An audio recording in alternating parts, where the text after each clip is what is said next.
Civil Service Exam, word problem number 7.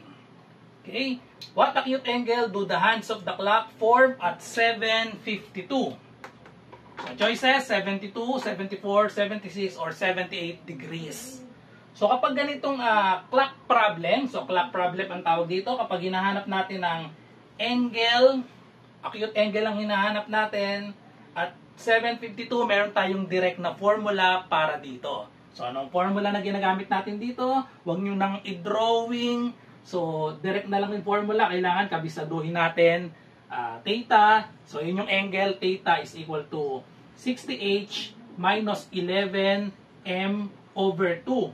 Absolute value. So, ibig sabihin absolute value, positive lagi yung makukuha natin. May time kasi na pwedeng maging negative yung pag sinubstitute natin yung hours and minutes. So, h for hour, so yun yung 7. And then m, yung minutes, yun yung 52. So, direct formula na agad ito, i-substitute lang natin yung 7 and 52 dito, makukuha na natin yung angle. May time nga pala na ang makukuha natin dito ay hindi acute angle, so doon natin pwedeng i-drawing, tapos i-minus lang natin sa 360. Kasi di ba kapag i-drawing na natin ito, pag nag-drawing tayo ng clock, 7:52 daw ang oras. So, dito na lang natin. So, 7:52, malapit nang mag-8. So, nandito na yung small hand dapat. Tapos, 52, 45, 50. So, banda dito na siya. Ito yung long hand, 7:52. Okay? So, may time kasi yung masosolve natin na angle ay yung nandito sa labas. Okay? So, kaya kailangan may idea kayo kung sa drawing. So, makikita natin dito, acute angle yung nandito kasi 7, nasa bandang 8, tsaka nasa bandang 10. So, bandang 8 at 10. So, ganyan yung magiging drawing niya. Okay, so i-substitute lang natin dito sa formula natin. So, we have absolute value of 60h. 60, yung h natin is 7. So, 60 times 7 minus 11 times m. Ang m natin, minutes, ay 52. So, divide lang natin yan sa 2.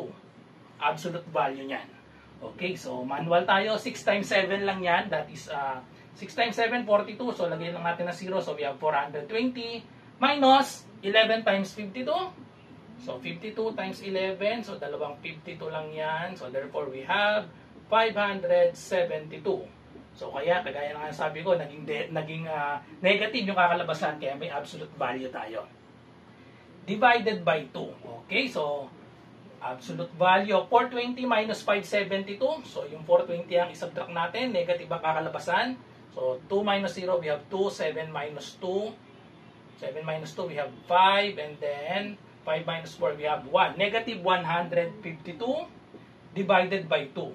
So, tanggalin na natin yung absolute value. Magiging positive na yan.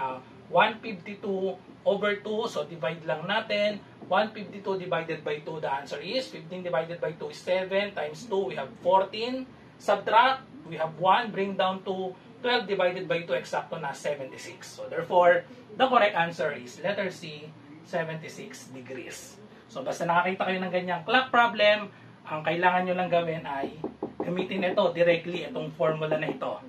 Kapag kasi hindi nyo kabisado ito, medyo mahihirapan kayong isolve yan, pero kaya naman, tandaan nyo lang yung 360 degrees, yung 1 revolution, 360 degrees, tas i-divide nyo yun sa kung ilang minutes, 60 minutes. Makuha nyo pa rin yung sagot na 76 degrees. Okay, so, para sa more videos tungkol sa clock problem at sa civil service na mga word problems, i-click nyo lang yung link nandyan sa baba. So, bye-bye and God bless.